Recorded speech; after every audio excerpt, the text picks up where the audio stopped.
comércio exterior é a troca de bens e de serviços realizada entre países. Quando um país vende para outro, a operação é chamada de exportação. Quando compra, realiza uma importação. A balança comercial representa a diferença entre os valores vendidos e comprados. Em 2012, o Brasil exportou mais do que importou. Isso quer dizer que a balança comercial produziu um superávit. Quando as importações são maiores que as exportações, a balança comercial produz um déficit. O mesmo acontece com as nossas contas. Se gastamos menos do que ganhamos, fechamos o mês com saldo positivo, portanto, um superávit. Se gastamos mais do que recebemos, o saldo é negativo. Temos aí um déficit no nosso orçamento. Nos últimos anos, a balança comercial brasileira tem registrado mais saldos positivos do que negativos, ainda que o superávit varie para mais ou para menos.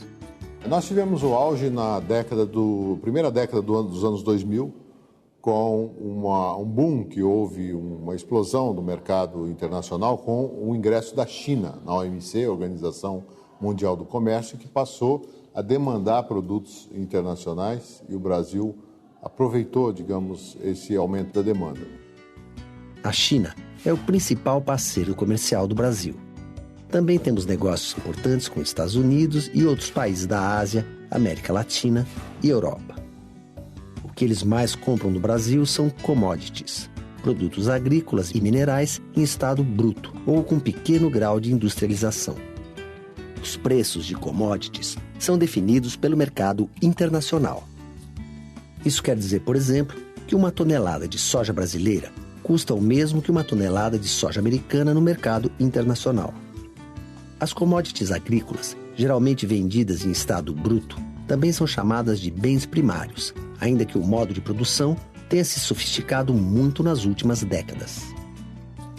Hoje, produção no campo envolve análise de solo, tecnologias de irrigação cada vez mais sofisticadas, né? Envolve, por exemplo, a pecuária, um conjunto de pesquisas genéticas, envolve pesquisa meteorológica, né? Então, o que se via tradicionalmente como bem primário, na realidade está se tornando um bem extremamente sofisticado. Os principais produtos brasileiros exportados são minérios, como ferro e aço, combustíveis e soja. Mas também vendemos carne, açúcar, café, produtos químicos e metalúrgicos. Entre as importações, os destaques são para os combustíveis e lubrificantes, equipamentos mecânicos, elétricos e eletrônicos, automóveis e peças automotivas. Quanto mais pesquisa, tecnologia e trabalho qualificado empreendido na produção, mais o produto exportado é valorizado. É o que, em economia, chamamos de valor agregado. Quer um exemplo? No mercado mundial, vale mais vender o vinho fino, que envolve mais tecnologia e trabalho qualificado, do que o suco de uma uva ou o vinho de mesa, que tem um processo de produção mais simples e menos valor agregado. A margem de lucratividade é maior, sem dúvida, né? E, além disso, nós estamos mostrando para o mundo que a gente tem produto de qualidade. Essa vinícola em Bento Gonçalves, no Rio Grande do Sul, exporta vinhos para mais de 20 países como os Estados Unidos, Japão, Inglaterra e Alemanha. Os cuidados para atender aos padrões internacionais de qualidade vão desde o plantio até a embalagem. E envolvem uma série de profissionais que há alguns anos atrás não faziam parte da cadeia produtiva.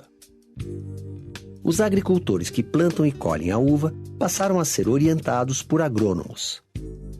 Na vinícola, o processo de produção é acompanhado por enólogos, que são os especialistas em vinho. Na parte administrativa, foram contratados especialistas em leis internacionais e em comércio exterior. E até quem está na linha de produção sente que as coisas mudaram dentro da empresa. O mercado cada vez vai exigir mais da empresa e o profissional da área vai ter que estar qualificado para atender as necessidades do mercado. A exportação da vinícola triplicou nos últimos 5 anos. E o objetivo este ano é dobrar o volume exportado no ano anterior. Mas para atingir essa meta, a empresa tem muitos desafios para vencer. Hoje o vinho no Brasil é um produto caro comparado com preços mundiais de vinho. Isso devido a vários fatores.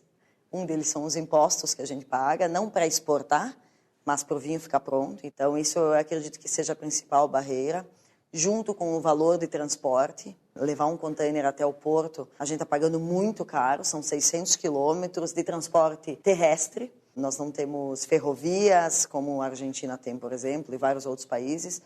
Dificuldades no próprio porto, por falta de espaço, muitos navios não atracam no porto, aí fica nosso container parado 1, 2, 3 semanas no porto.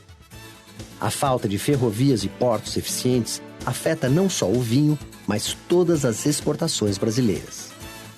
Fica mais caro transportar soja do Mato Grosso, Goiás até o Porto de Santos do que do Porto de Santos até a China.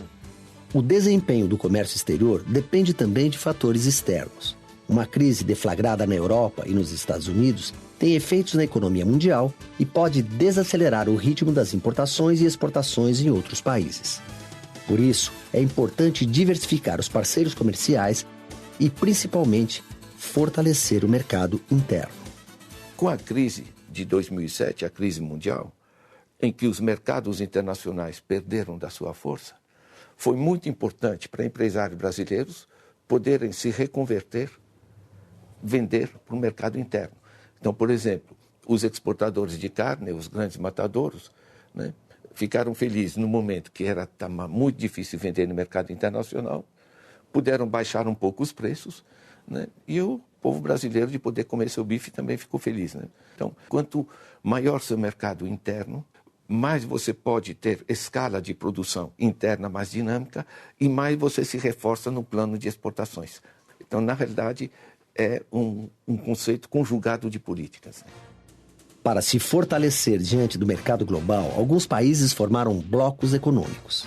É o caso da União Europeia, com 28 países membros. Do NAFTA, que reúne Estados Unidos, Canadá e México, e do Mercosul, formado por Brasil, Argentina, Uruguai, Paraguai e, mais recentemente, a Venezuela. Pode ser importante do ponto de vista interno ao bloco para melhor relacionar-se comercialmente, como aconteceu no Mercosul nestes 20 anos, que aumentou a relação comercial de trocas entre estes países, e isso é positivo. Mas também é importante para países como os nossos, do ponto de vista, podemos dizer assim, diplomático, para sentar-se na mesa de negociações perante outros blocos. Na OMC, por exemplo, que é uma organização, a Organização Mundial do Comércio, é diferente se vão falar os países de forma isolada, independente, ou se fala um bloco. Em 2011, o Brasil ficou em 22º lugar entre os países que mais exportam. Uma participação pequena para o país que ocupava o posto de 6ª economia mundial. O Brasil é movido pela economia interna, mas a exportação é muito importante, não apenas pela geração de emprego, geração de renda, mas também porque isso permite gerar dólares, né, divisas para o país, porque nós precisamos pagar as nossas importações, precisamos remunerar os investidores que fazem seus investimentos aqui. Então, a exportação é um papel estratégico importante. Eu vejo o Brasil não só como numa situação internacional positiva, mas crescentemente positiva. Né?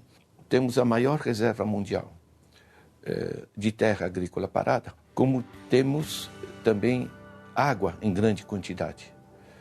Então, a prazo, digamos, a gente virar um celeiro mundial em termos rurais não é primário e não é negativo. Isso é muito positivo, sobretudo se a gente passar a transformar essas commodities no próprio Brasil e não exportar elas em bruto.